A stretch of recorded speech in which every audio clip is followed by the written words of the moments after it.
نحمده ونصلي على رسوله الكريم اما بعد فاعوذ بالله من الشيطان الرجيم بسم الله الرحمن الرحيم رب اشرح لي صدري ويسر لي امري واحلل عقدة من لساني يفقهوا قولي۔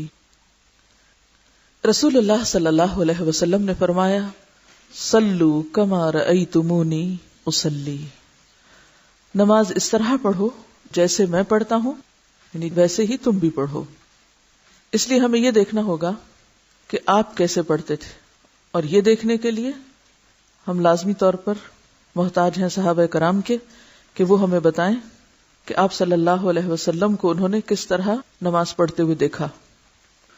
تو اس سلسلے کی حدیث ہے صفحہ نمبر 139، نماز نبوی تکبیر اولیٰ سے سلام تک۔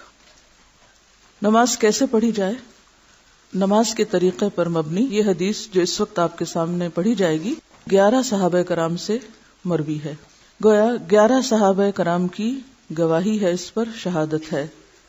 حضرت ابو حمید ساعدی رضی اللہ عنہ سے روایت ہے کہ انہوں نے رسول اللہ صلی اللہ علیہ وسلم کے 10 صحابہ کی جماعت میں کہا، یعنی 10 لوگ بیٹھے تھے، ان کی موجودگی میں کہا، میں تم سب سے زیادہ رسول اللہ صلی اللہ علیہ وسلم کی نماز کے طریقے کو جانتا ہوں۔ انہوں نے یہ کیوں کہا کہ میں سب سے زیادہ جانتا ہوں؟ آپ کے فہم کا امتحان ہے، آپ میں قوت استنباط کتنی ہے۔ جی ہاں، یہ تو obvious ہے کہ ان کے ساتھ پڑھی، ان کو دیکھا، لیکن بعض صحابہ کرام کا دیکھنا صرف دیکھنا نہیں تھا، وہ تحقیق کی نظر سے، سیکھنے کی نظر سے دیکھنا تھا۔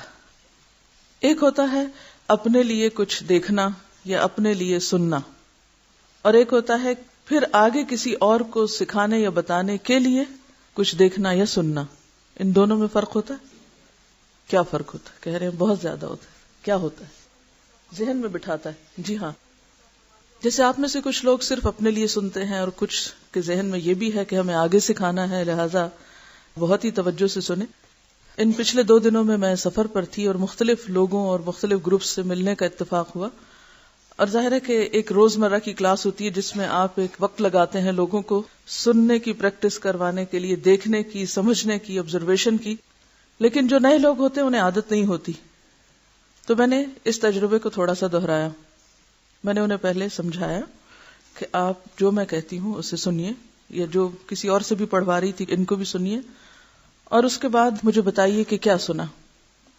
انہوں نے سوچا بس انہوں نے کہہ دیا ٹھیک ہے، سن لیا ہم نے۔ اس کے بعد میں نے ایک پیراگراف کسی سے پڑھوایا، پھر میں نے کسی اور سے کہا آپ کھڑے ہو کے بتائیے انہوں نے کیا کہا۔ وہ نہیں بتا سکی کیونکہ انہوں نے پہلی بات کو معمولی سمجھا، اور دوسرا یہ کہ انہیں شاید زندگی میں پہلی دفعہ اس تجربے کا اتفاق ہو رہا تھا۔ اس کے بعد میں نے دوبارہ یہی بات کہی کہ اب اگلا پیراگراف پڑھا جائے گا، یا میں خود آپ کو پڑھ کے سناؤں گی، اور آپ اس کو اس نظر سے سنیے کہ آپ نے دوبارہ مجھے بتانا ہے۔ اب میں نے دوبارہ اسی عبارت کو پڑھا، پھر میں نے ایک اور بچی کو کھڑا کیا، بلیو می اس نے شاید ایک چھوٹی سی غلطی کے علاوہ سب کچھ صحیح بتا دیا۔ میں نے کہا یہ ہے وقت کا صحیح اور بھرپور استعمال، کہ آپ بیٹھے ہیں اور آپ توجہ پوری نہیں کر رہے۔ ایک موقع ہے آپ کے ہاتھ میں، آپ سن بھی رہے ہیں اور نہیں بھی سن رہے، تو سن کر بھی نہ سننے والے تو جانوروں کی طرح ہوتے ہیں، طالب علم تو ایسے نہیں ہوتے۔ اور پھر اگر آپ میں سے کچھ لوگ اس بات کا عزم ذہن میں رکھتے ہیں کہ وہ گھر جا کر دوسروں سے شیئر کریں گے، اس روشنی کو پھیلائیں گے، تو ان کا طرز عمل تو بالکل فرق ہو جائے گا۔ ایک ہوتی ہے چھوٹی نیکی اور ایک ہوتی ہے بڑی نیکی، فرق بتائیے۔ چھوٹی نیکی اور بڑی نیکی، یہاں آ کر کچھ لوگ چھوٹی نیکی کرتے ہیں اور کچھ یہیں آ کر بڑی نیکی کرتے ہیں۔ چھوٹی نیکی بس صرف اپنے لیے کوئی کام کرنا، اور بڑی نیکی اپنے ساتھ، اپنے علاوہ نہیں، وہ بھی چھوٹی ہو جائے گی، بلکہ چھوٹی سے بھی چھوٹی ہو جائے گی، اپنے ساتھ دوسروں کے لیے بھی کچھ کرنا۔ اب آپ کو زندگی ایک ملی ہے، آپ چاہیں تو اس میں چھوٹی نیکیاں کیا کریں، اور چاہیں تو اسی وقت میں بڑی نیکی کر لیا کریں۔ اور بڑی نیکی کیا ہے کہ آپ صرف اپنے لیے نہیں سیکھیں، یہ سوچ کے سنا کریں، یہ سوچ کے سیکھا کریں کہ ہمیں اس کو اگر دوسروں کو بھی بتانا ہوا تو کیسے بتائیں گے، بات سمجھ میں پوری آئی یا نہیں آئی تو کلاس کے بعد آپس میں ایک دوسرے سے پوچھیں، سمجھیں، نہیں سمجھ آئی پھر استاد سے پلٹ کر پوچھیں حتیٰ کہ وہ بات سمجھ میں آ جائے۔ تو کچھ لوگوں کے اندر یہ تحقیقی مزاج ہوتا ہے اور کچھ لوگوں کے اندر یہ نہیں ہوتا، وہ بس ایک بھیڑ میں زندگی گزار رہے ہیں، جدھر سب جا رہے ہیں وہ بھی چلے جا رہے ہیں، ان کی اپنی کوئی سوچ نہیں، ان کے اپنے ذہن میں کوئی پروگرام نہیں۔ ایسے لوگ کوئی بڑا کام نہیں کرتے اپنی آخرت کے لیے، آپ سمجھ رہے ہوں گے دنیا کے لیے۔ جی، کیونکہ جب بڑا کام میں بولتی ہوں تو اس سے مراد آخرت ہوتی ہے، کیونکہ اکثر میں یہ لفظ بولتی ہوں کہ ایسے لوگ کوئی بڑا کام نہیں کر سکتے۔ تو مجھے ایک دن خیال آیا کہ کہیں اس بڑے کام سے مراد لوگ بہت بڑی دنیاوی شہرت حاصل کرنا نہ سمجھ لیں یا کوئی بہت بڑائی کے کام کرنا نہ سمجھیں۔ بڑے کام سے مراد اور بڑی نیکی سے مراد عام الفاظ میں بڑی نہیں کہ صرف سائز میں بڑی نہیں بلکہ اپنے انجام کے اعتبار سے بڑی۔ تو اپنے اندر تحقیقی مزاج پیدا کیجیے، اپنی آبزرویشن کو بڑھائیے، اور یہ بھی کسی دم درود سے نہیں بڑھے گی جب تک آپ کے اندر اس کی طلب یا ضرورت نہیں ہوگی۔ وہ کہتے ہیں کہ میں تم سب سے زیادہ رسول اللہ صلی اللہ علیہ وسلم کی نماز کے طریقے کو جانتا ہوں۔ صحابہ کرام نے کہا پھر ہمارے روبرو رسول اللہ صلی اللہ علیہ وسلم کی نماز بیان کیجیے۔ ابو حمید نے کہا جب رسول اللہ صلی اللہ علیہ وسلم نماز کے لیے کھڑے ہوتے تو اپنے دونوں ہاتھ کندھوں کے برابر اٹھاتے، پھر تکبیر تحریمہ کہتے۔ تکبیر تحریمہ سے کیا مراد ہے؟ اللہ اکبر۔ تحریم کیوں کہا گیا اس کو؟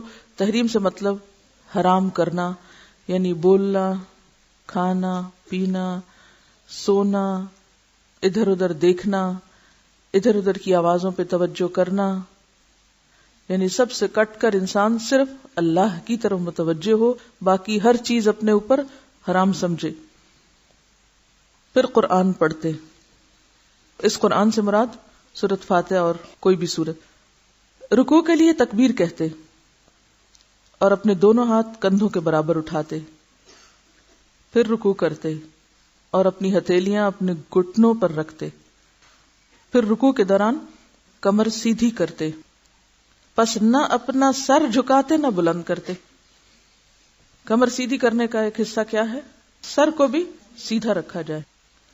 پھر اپنا سر رکوع سے اٹھاتے، پس کہتے سمع اللہ لمن حمدہ، پھر اپنے دونوں ہاتھ اٹھاتے یہاں تک کہ ان کو اپنے کندھوں کے برابر کرتے اور سیدھے کھڑے ہو جاتے، پھر اللہ اکبر کہتے، پھر زمین کی طرف سجدے کے لیے جھکتے، بس اپنے دونوں ہاتھ اپنے دونوں پہلوؤں سے دور رکھتے اور اپنے دونوں پاؤں کی انگلیاں کھولتے، اس طرح کہ انگلیوں کے سرے قبلہ رخ ہوتے، پھر اپنا سر سجدے سے اٹھاتے اور اپنا بایاں پاؤں موڑتے یعنی بچھا لیتے، پھر اس پر بیٹھتے اور سیدھے ہوتے یہاں تک کہ ہر ہڈی اپنی جگہ پر آ جاتی، یعنی اطمینان سے بیٹھتے، پھر دوسرا سجدہ کرتے، پھر اللہ اکبر کہتے اور اٹھتے اور اپنا بایاں پاؤں موڑتے، پھر اس پر بیٹھتے اور دل جمعی سے اعتدال کرتے یہاں تک کہ ہر ہڈی اپنے ٹھکانے پہ آ جاتی، یعنی اطمینان سے جلسہ استراحت میں بیٹھتے،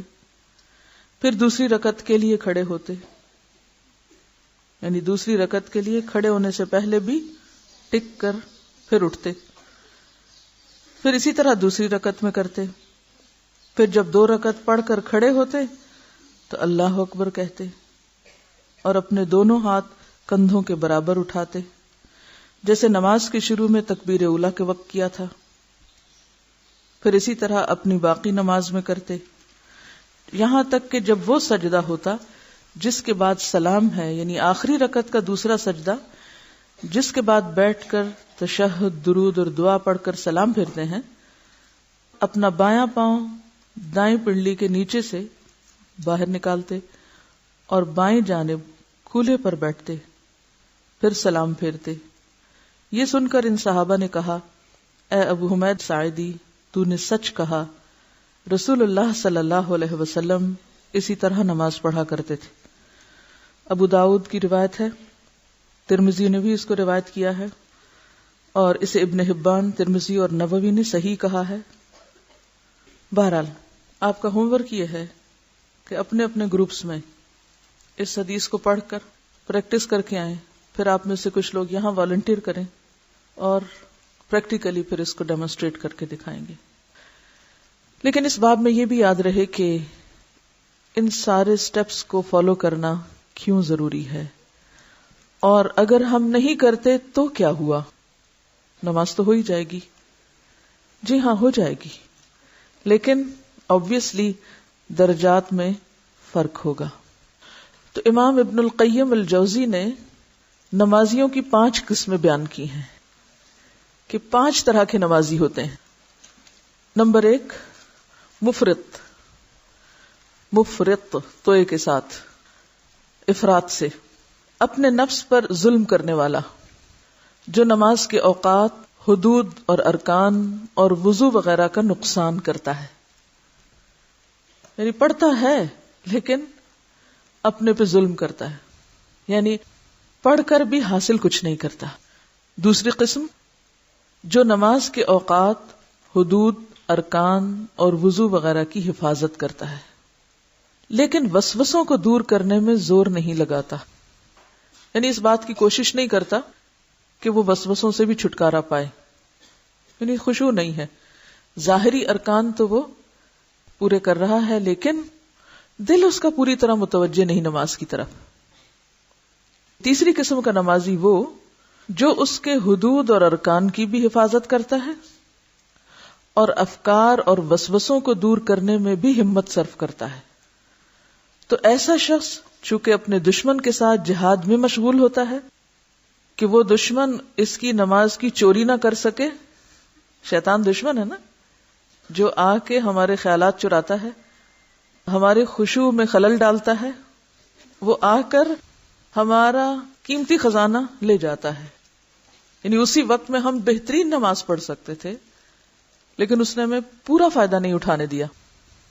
اس وقت میں ہم زیادہ یکسوئی سے کام کر سکتے تھے لیکن اس نے آ کے اپنا حصہ لگا لیا۔ وقت بھی تو دولت ہے نا، ایک لمحہ بھی دوبارہ نہیں ملتا۔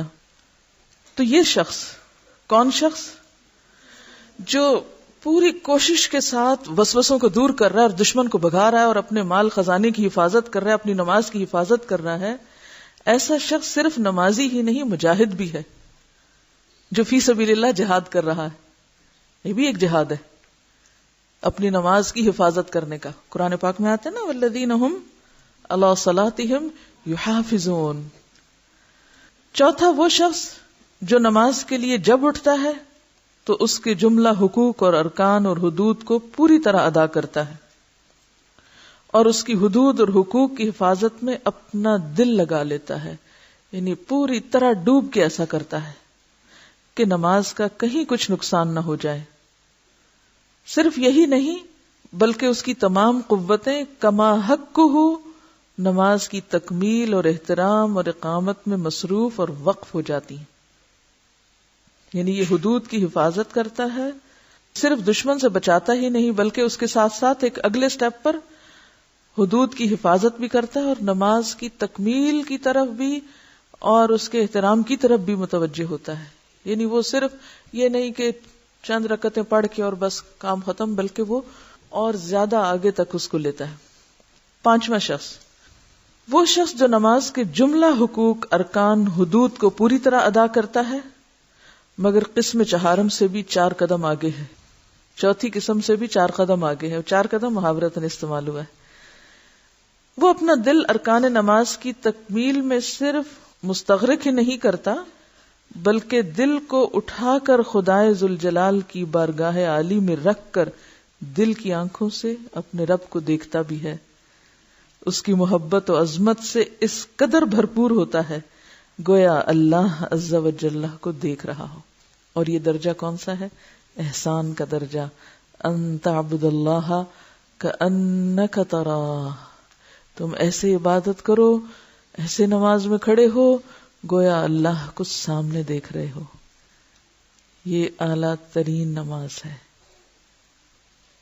اب آپ اپنے آپ کو ان 5 میں سے کسی ایک مقام پہ کھڑا کر سکتے ہیں، خود فیصلہ کر لیجئے۔ پھر اس کے مطابق خود اپنے نمبر لگا لیجئے، خود اپنا درجہ متعین کر لیجئے. تو پہلا جو خود پہ ظلم کرتا ہے، نہ اوقات کا لحاظ، نہ ارکان کا لحاظ، نہ سنت کے طریقے کی پیروی، اور نہ کسی چیز کی پرواہ، بس اس کو یہ ہوتا ہے ایک دفعہ آ گیا وقت، اب سر سے اتار پھینکوں. دوسرا وہ جو ظاہری چیزوں کی تو بہت حفاظت کرتا ہے، وضو بھی پورا ہے، ارکان بھی، طریقے بھی، لیکن وسوسے نہیں دور کرتا. تیسرا وہ جو حدود و ارکان کی حفاظت بھی اور وسوسوں کے خلاف بھی پوری جد و جہد، مجاہد ہے یہ شخص، یہ بھی کوشش کرنے والا ہے. چوتھا وہ جو نماز کے حقوق، ارکان، حدود کی حفاظت بھی کرتا ہے، ان کو ادا بھی کرتا ہے، بلکہ وہ نماز کی تکمیل اور نماز کے احترام میں بھی مشغول رہتا ہے. یعنی نماز کے وقت سے پہلے اور نماز کے بعد بھی اس کی جو توجہ ہے وہ اس پر رہتی ہے کہ میری نماز کیسی نماز ہوگی. یعنی وہ ایسا نہیں کہ صرف عین وقت جب آتا ہے تو اس وقت اس کو افراتفری پڑتی ہے کہ میں جلدی سے نماز پڑھ لوں. اب پہلے سے ہی اس کا دھیان ادھر ہو جاتا ہے، اور جب پڑھ کے اٹھتا ہے تو اس کے بعد بھی اس کی کچھ کیفیت اس کے دل پہ باقی رہتی ہے کہ میں نے کوئی نیکی کا کام کیا. کچھ لوگ تو ایسے ہوتے ہیں نا کہ ایک دم سوئچ آن آف کر لیتے ہیں، اچھی محفل میں ہوئے تو رو رہے تھے، اٹھے تو کہہ کے لگا رہے تھے، نماز پڑھ رہے تھے تو رو رہے تھے، نماز کے بعد اٹھے تو ویسے ہی غافل، اٹھا پھینکا سب کچھ. تو یہ چوتھی قسم کا شخص جو ہے، نماز سے پہلے بھی اور نماز کے بعد بھی وہ ایک نماز کی کیفیت میں رہتا ہے. یعنی وہ نماز اس کی زندگی پر بھی اثر انداز ہو رہی ہوتی ہے. وہ نماز کو ایک سپریٹ اینٹی کے طور پہ نہیں لیتا کہ بھائی یہ میرا خانہ نماز کا ہے اور ادھر میں اللہ کا بندہ ہوں اور ادھر سے نکلتے ہی میں نفس کا بندہ ہوں یا دنیا کا بندہ ہوں. اور پانچویں قسم کا نمازی وہ نمازی ہے جو حدود، ارکان، طریقے، ان سب چیزوں کی حفاظت کے بعد واقعی ڈوب کے نماز پڑھتا ہے، گویا اپنے رب سے ملاقات کر کے آیا ہے، رب کو دیکھ کے آیا ہے. اب ان نمازیوں کی جزا کیا ہے؟ پہلی قسم کا نمازی سزا کا مستحق ہوتا ہے. وضو ٹھیک سے نہیں کیا، ایڑیاں خشک ہیں، کیا آتا ہے حدیث میں؟ ویل للعقاب من النار. پھر اسی طرح ویل للمصلین الذین هم عن صلاتهم ساہون، ہے نا سزا کا مستحق. قرآن اور حدیث دونوں بتاتے نا، دلیل ہے نا پیچھے. دوسری قسم محاسب. محاسب کا کیا مطلب ہے؟ حساب کے قابل، اسے حساب لیا جا سکتا ہے، بھئی ایسا کیوں کیا تم نے. تیسری قسم مکفر عنہ. مکفر عنہ کا مطلب کیا ہے؟ کہ اس کے گناہ معاف کر دیے جاتے ہیں، اس کی نماز گناہوں کی معافی کا ذریعہ بن جاتی. جیسا کہ آپ کو پہلے ہی بتایا گیا تھا نا کہ وضو کرتے وقت آپ کیا سوچیں گے؟ گناہ دھونے جا رہی ہوں. اور نماز پڑھتے وقت بھی کیا سوچیں گے؟ گناہ دھونے جا رہے ہیں. تو ایسی نماز گناہوں کا کفارہ بن جاتی ہے. یہ مجاہد کی نماز جو ہے. چوتھی نماز، اس نماز سے گناہ معاف ہونے کے بعد ثواب بھی ملتا ہے. مصاب، مصاب سے کے ساتھ. یعنی ایسا شخص صرف نماز پڑھ کے ثواب ہی نہیں کماتا بلکہ جزا بھی پاتا ہے، انعام بھی لے کے لوٹتا ہے. یعنی ایسا شخص محض میدان جنگ میں دشمن کو ہراتا ہی نہیں بلکہ مال غنیمت بھی لے کے لوٹتا ہے.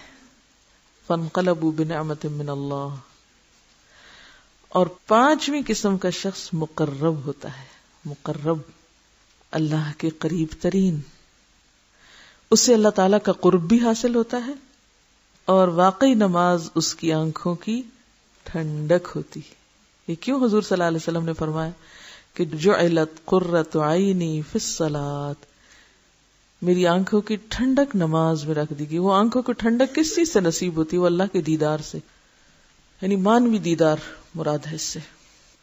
اب ہم میں سے کتنے لوگ ہیں کہ جن کی نماز ان کے لیے باعث راحت ہے، آنکھوں کی ٹھنڈک ہے، اللہ کے قرب کا ذریعہ ہے. ہم سب اپنا اپنا حساب کریں. ان قسموں کو سامنے رکھ کے اب نماز کا طریقہ سیکھیں، کیونکہ ہم میں سے اکثر لوگ جب انہیں نماز کے طریقے پہ بات کی جاتی ہے تو وہ کیا کہتے ہیں؟ اتنی کیا ریجیڈیٹی، یوں پاؤں نکالو، دایاں نکالو، بایاں نکالو، ہاتھ اٹھاؤ نہ اٹھاؤ، فوراً اس پہ آ جاتے ہیں نا. کیا فرق پڑتا ہے دوپٹہ باریک ہے موٹا ہے؟ کیا فرق پڑتا ہے سجدہ اوپر ہے نیچے ہے؟ کوئی فرق نہیں پڑتا. کیوں نہیں فرق پڑتا؟ فرق پڑتا ہے. اور آپ ماشاءاللہ ینگ ہیں، ابھی عمر ہے کہ اپنے جسم کو موڑ لیں اسی طرف، اور اسی وقت سے بھرپور فائدہ اٹھائیں. نماز تو پڑھنی، اس سے پہلے کہ آپ عمر کے اس حصے میں پہنچیں جب آپ کا جسم آپ کا ساتھ نہ دے یہ سب کچھ کرنے کے لیے. آپ چاہیں بھی لیکن آپ کو ایسی بیماریاں ہوں کہ آپ نہ ویسے پاؤں موڑ سکیں کیونکہ جسم بھی سخت ہو جاتا ہے، یا بعض اوقات گھٹنوں کی تکلیفیں، جوڑوں کی تکلیفیں ہیں اور تکلیفیں ہیں کہ آپ چاہتے بھی ہیں آپ سیدھے کھڑے نہیں ہو سکتے، آپ چاہتے بھی ہیں آپ پوری طرح رکوع میں جھک ہی نہیں سکتے، اب آپ کو کمر کی تکلیف شروع ہو چکی ہے. آپ چاہتے بھی ہیں اب آپ کولے پہ بیٹھ ہی نہیں سکتے، آپ گرتے ہیں. اب آپ پاؤں موڑ ہی نہیں سکتے کیونکہ پاؤں سوج چکے ہیں. تو اس سے پہلے کہ ایسی مصیبت میں پڑے، ابھی وقت ہے، اس وقت کو غنیمت جانے. ابھی سے کوشش کر کے سٹیپ بائی سٹیپ اپنی عادت درست کر لیں تو انشاءاللہ العزیز جب نیت میں اخلاص ہوگا، جب نبی صلی اللہ علیہ وسلم کی سنت کی پیروی کا شوق ہوگا تو اللہ تعالیٰ دل بھی کھول دے گا، ورنہ تو تعصب کچھ بھی نہیں کرنے دے گا.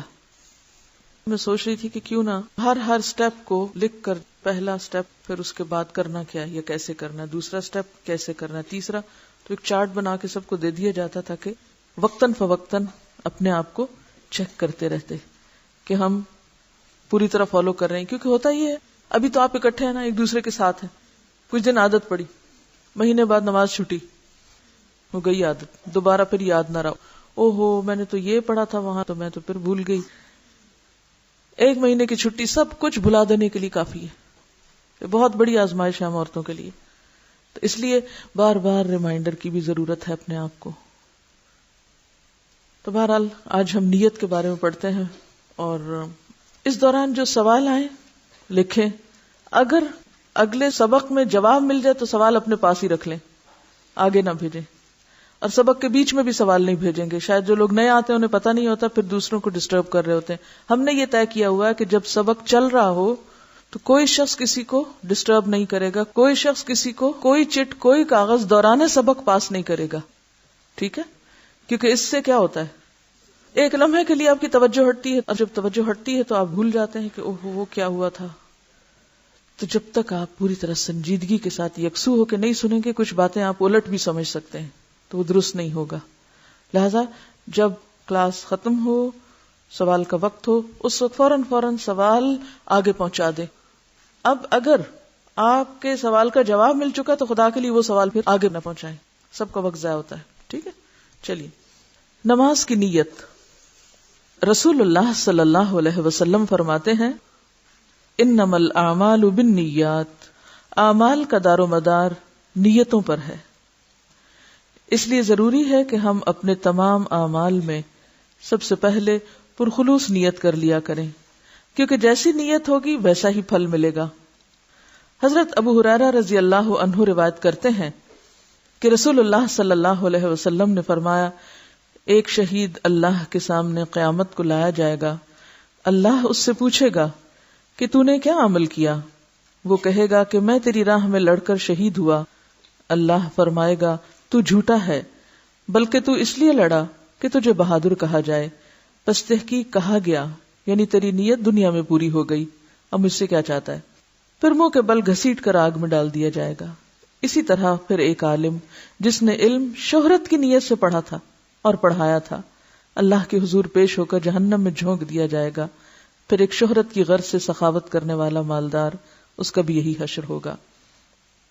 تو نماز پڑھتے وقت بھی سب سے پہلا کام نیت کی درستگی، اور نیت کہتے ہیں پکے ارادے کو، پختہ عزم کو. اعمال کا دار و مدار بنیاد نیت پر ہے، تو نماز کی اصلاح کی بنیاد بھی نیت کی درستگی ہے، ارادے کی پختگی ہے کہ میں اچھی سی نماز پڑھوں گی، میں سنت کے مطابق پڑھوں گی. میں کیسی نماز پڑھوں گی؟ سنت کے مطابق خشوع والی نماز، محسن والی نماز، محسن کے درجے کی نماز.